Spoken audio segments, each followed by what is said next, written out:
And what do you like about your group in the scrimmage? Man, I think we got a lot of depth at a bunch of positions. Guys are flying around, making plays. I mean, I'm really, really confident about just from the front end to the back end the amount of depth we have. You know, we got a lot of reps from scrimmage 1 to scrimmage 2. I feel like we got better. Pardon me. We got to continue. I'm sorry. We have to continue to obviously to get better and watch those guys grow. But I'm just excited about the amount of depth we have all across the board. What is Angelo McCollum at nose tackle? Seems like he's on the rise for you. Yeah, he's had a great fall camp. I mean, we watched Angelo get better progressively from spring ball to now. Man, he made a couple of plays that Coach highlighted in the team meeting room, man, that were big time at that position. You know, we always talk about as a really good defense, you got to be strong right up the middle between your nose and your tackles, your linebackers, and then obviously your safeties. But you know, Angelo's had a really, really good fall camp. Excited about him moving forward, but I think he just provides a level of.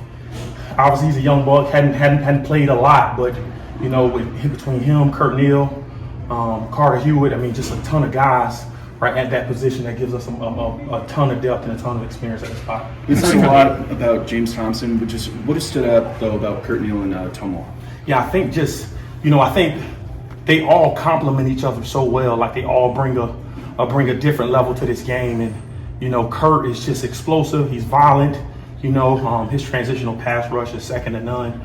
Right, he can get up the field and get vertical in a heartbeat. Tomiwa is I mean, the sky's the limit for that cat. Right, I mean, he's big, he's strong, he's physical. The only thing that's going to stop Tomiwa is Tomiwa. And so we're really excited about just his progression. I mean, I just tip my hat to Coach Jamison. He does a phenomenal job every single year bringing guys in who fit what we do. And he finds a way to get the best out of them. And right now, I feel like those guys are playing at a really, really high level. What excites you about Pat Farrell? Pat, you know, other than a meeting, I call him little J.J. Watt, man. I mean, he's so long, he's so athletic. He made some plays in the scrimmage that I was like super excited about. Just see his growth, right? I watched him last year versus Penn State.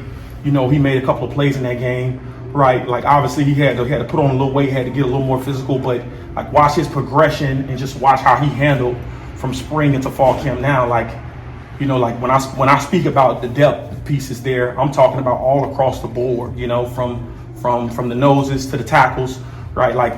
Again, Coach Jamison has done a tremendous job developing those guys, and I'm really excited about Pat. I mean, he's so long and athletic, and I think there's a level of physicality there, you know, that he's continued to bring, you know, from his time as a freshman until now. Like just watching his development, Coach Tank has done a tremendous job with him, and I'm just really excited about his growth moving forward. Seems like there's still a position battle a little bit at the will linebacker position. Is Canino a little bit settled in there, or is it still up for grabs? Or? I won't tell you exactly who's ahead, but I will tell you this: we have a couple of battles just across the landscape of our defense, you know, and we're telling guys this, right? Maybe you don't take the first snap, but you're going to play.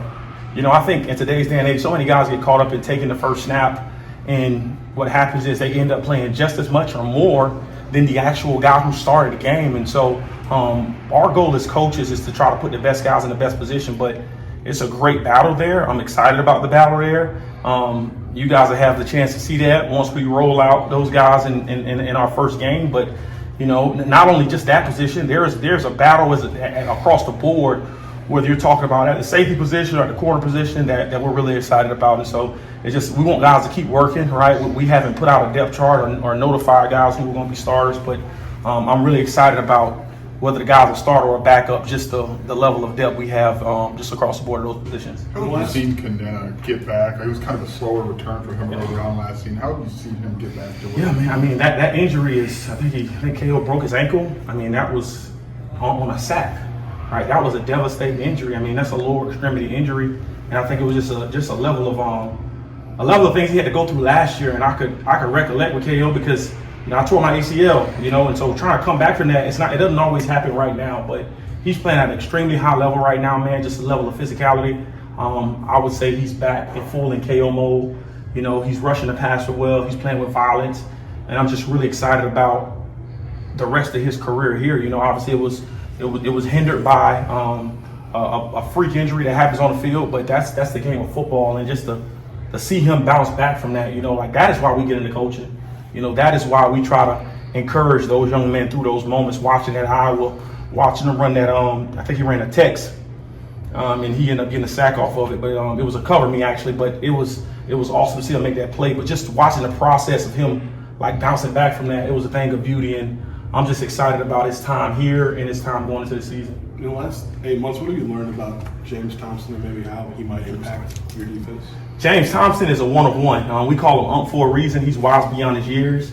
I mean, that dude can walk into a room and automatically the room's happier, it's brighter, people are laughing. I mean, he's special, man. He's special just from what he brings. We were sitting down yesterday, and me and him, we were having lunch, right? It was like two 35-year-olds having lunch together.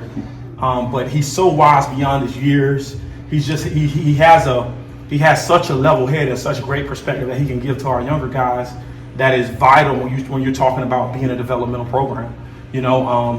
Obviously James came out of the portal, you know what I mean? And we are beyond excited, not just to have him, but we got a couple of portal guys that we think highly of, just in terms of their maturity, in terms of their level of play. We feel like they're gonna give us an advantage against the teams that we're gonna play against just because of their experience and their ability to understand the game and the situation, But James, I can't speak highly enough to what James brings to not just this defense, but this team. I know Coach brought up the story of James bringing just donuts to our equipment staff one day, like randomly.